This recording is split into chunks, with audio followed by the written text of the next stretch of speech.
What's going on, everyone? In this video, we're going to be talking about some short-term rental news, so stay tuned.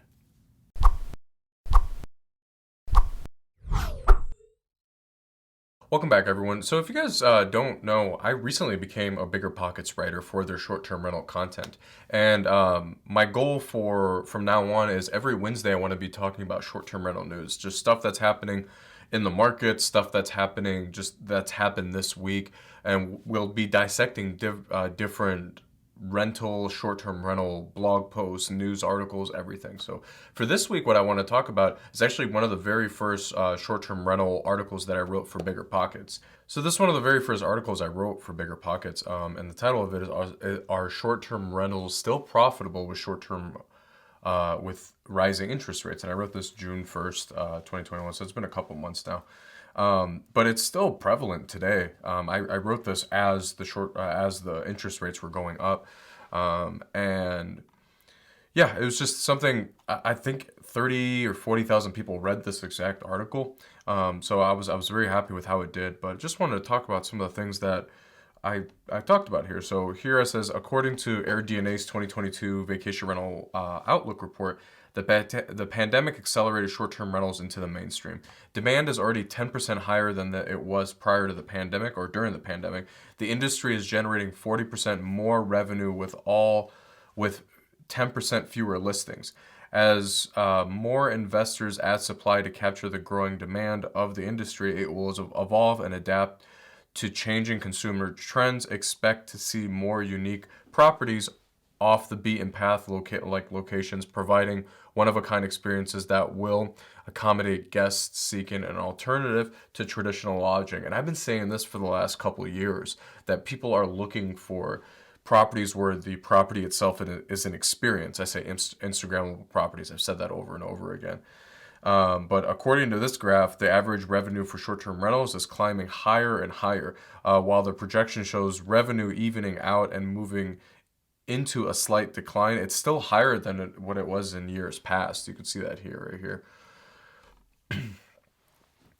So I wrote a little case study here about what doubling your interest rate could do to your cash flow. Essentially what I talk about here is I recently went through a cash out refinance on one of my properties. And in the span of like a month and a half, my interest rate jumped like 5 times because it wasn't locked in. Because with the specific lender I was using, usually commercial loans, you can't lock in a rate most of the time. But my rate jumped from, I think it was like 4.25. Yeah, I think it's right here, 4.25, all the way up to 6.9%. And I freaked out initially because I was doing a cash out refinance to pull out money to go do more deals, and I was I'd already spent that money in my head, like on other deals, like getting under contract on another deal before I even had the money, which is a big no-no, but I did it. And my rate jumped over 2.5%. What was it? From 4.25% to 6.9. And the issue with that was that I felt like I wasn't going to cash flow anything because I essentially almost doubled my rate. Not doubled my rate, but went over 2% higher. So what I did was I sat down and broke down all my numbers, and that's what I go through here is I break down all my numbers, and I realized that, okay, even if it went up by that much, I'm still cashing out this much money. I was like 50 grand. I'm still pulling 50 grand out of the property. And at the same time, I mean, my payment went up by $375 compared to the old rate.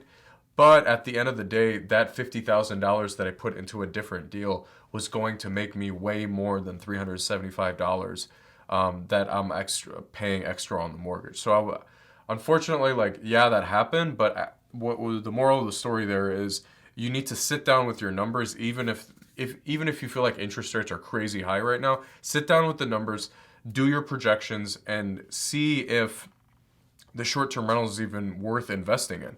And that was essentially the moral of this whole thing, was essentially there's so much bad news right now about we're in a recession, we're in a correction, it's a bad time to invest. It's never the best time to invest. And honestly, a lot of people are sort of stepping away from short-term rentals, and that's not necessarily a bad thing. Those were people who weren't even serious about short-term rentals to start with.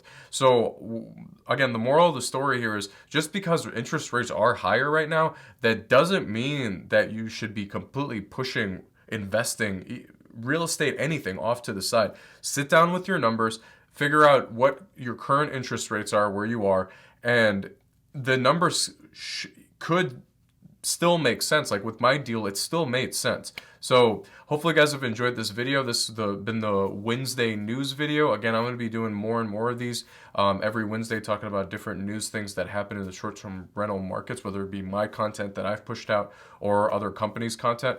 On this upcoming Friday, I'm sort of talking about just like why I've been gone for so long. And then just the future of this YouTube channel from now on. So stay tuned for that, and I appreciate you guys. Thanks.